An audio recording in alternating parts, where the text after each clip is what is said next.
What's up, everyone? This is Field of Glory 2, a turn-based strategy game which I really got into lately. It's one of the best strategy games I've ever played, if not the best strategy game I've ever played, and I'll explain why in this video. This video is going to be, it's going to have basically two things I'm going to be talking about. I'm going to be talking about my philosophy on this game and how I basically play on the very highest difficulties, because I've been watching the other YouTube videos, the other guys playing this game, and I don't see a lot of guys playing it on the very highest difficulty. And I'll show you here that I have it set to Deity, which is the highest, and I am doing the Alexander the Great What If campaign. Basically, it's an alternate history of campaign of basically what would have happened if Alexander the Great had not succumbed to his illness, and I think it was 323 BC. And basically in this particular campaign, he decides to head back west, where he basically fights against the Carthaginians, and then the Spanish, and then the Gauls, and now finally the Romans. And I've already beat the Carthaginians, I've already beat the Spaniards and the Gauls. So now we're basically, this is a final battle against the Romans. And it's going to be kind of a review of this game and what I think about this game overall.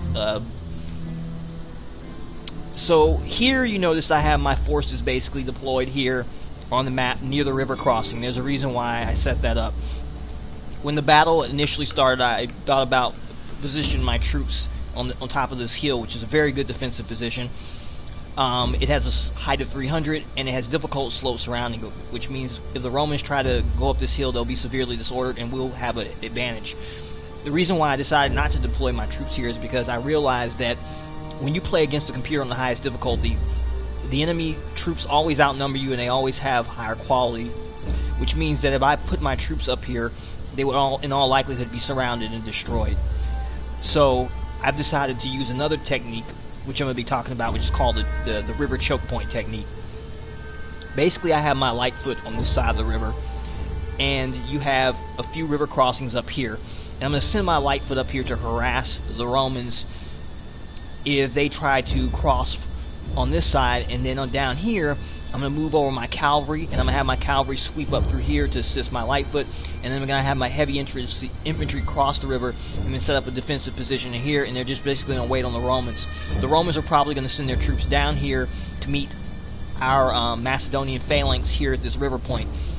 But they can only cross the river one unit at a time, which means it's basically going to be a 3 versus 1 situation, because I'm going to position 3 of my heavy infantry units on this side of the river, and then when they cross, they'll basically have to take on 3 of us, and we'll annihilate them piecemeal, break their cohesion, and annihilate them. So let's get started with the battle, and we'll get this thing going.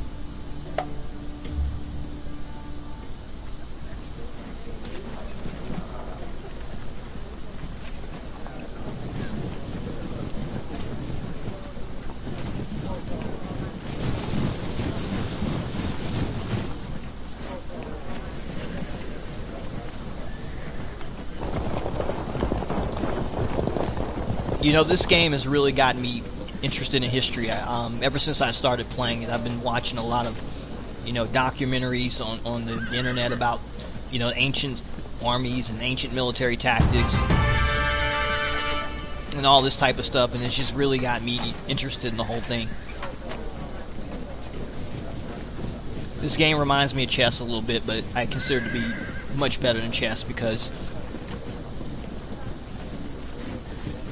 well, for one thing, you're dealing with randomly generating maps with an infinite variety of terrain, which is something you really don't even see on a lot of AAA games. So it's quite impressive. So as you can see now, I'm moving my light foot along the river. And on this game, one of the rules for those of you who haven't played this game is that you cannot cross over rivers. You can only cross at certain little bridges or river crossings. You can't just go across a river at any point. And this is a technique you can use to your advantage on the highest difficulty. The Romans are already starting to push south, which is what I expected. Which is what I want them to do.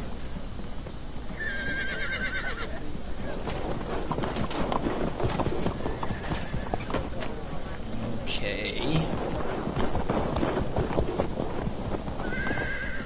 Yeah, my computer's, I'm running this on my old laptop, so it gets a little hot. Sometimes the game lags a little bit, but very playable. I've done very well in this game with the...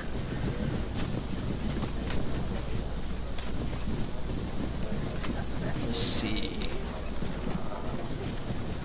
Alright.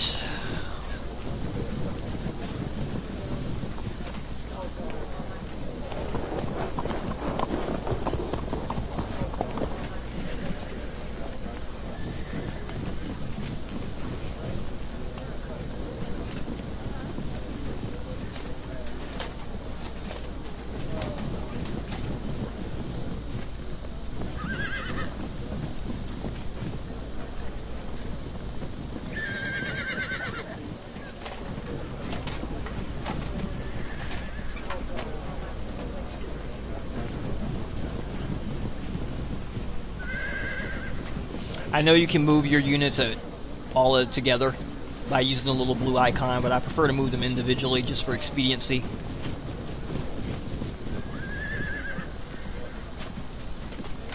It gives me greater control just moving them individually, although it takes a little bit longer. Alright, let's get our cavalry across this river. When I watch a lot of people play this game on YouTube, I notice that they fight the Romans out in the open. And you can do that on the lower difficulties, but if you do it on the higher difficulties, you're probably going to get annihilated because the Romans are extremely powerful and they will almost always outnumber you. It's an advantage that the developer seems to give the computer to make up for the fact that it's simply not as smart as humans. So I'm going to start moving my Macedonian heavy infantry towards the river crossing. We're going to get everybody across this.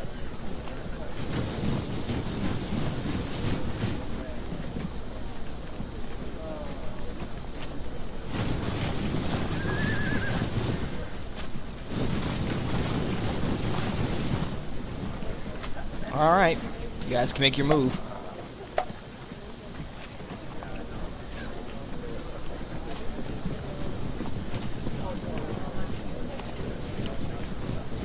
Romans didn't bring much Lightfoot. You know, this game is like real warfare and strategy. You want to adapt yourself to the strengths and weaknesses of your enemy. And one of the things I learned about the Romans and fighting them over many campaigns is that the Romans were very good with their infantry, but their cavalry and their Lightfoot wasn't that great. And this is one of the reasons I was able to beat them on Hannibal, because I took advantage of their, you know, their weak cavalry and Lightfoot.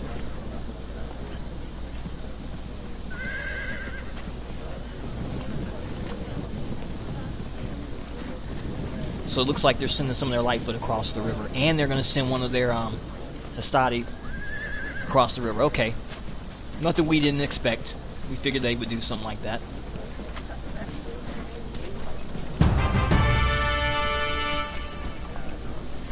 I've already got my archers on the way.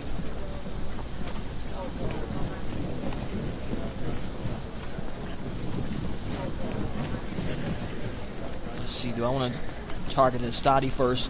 Let's take out that Lightfoot. Get started on those guys.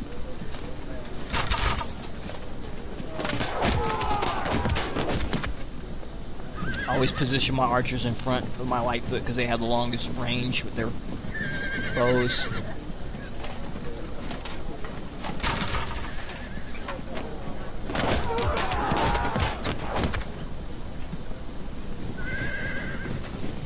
We are drawing first blood. They're out of reach.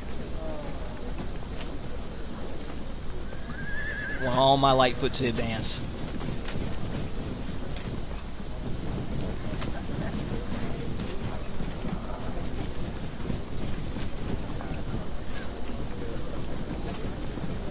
Another thing I want to point out when you're playing this game on the highest difficulty is you will rarely have a decisive victory against the enemy. When you play on Deity difficulty, the game is so tough that battles usually end at night after all 23 or 21 turns have ended, and at the end of the turns when nighttime arrives, whoever has the highest percentage of rout at that point is basically the winner. And that's how the battles always end for me when I play on the highest difficulty. said, the game is just that hard. You know, it's very unlikely that you're going to be able to kill, you know, like 40% of their forces, because the Romans are just, you know, when you're playing against Kapir, it's just that good.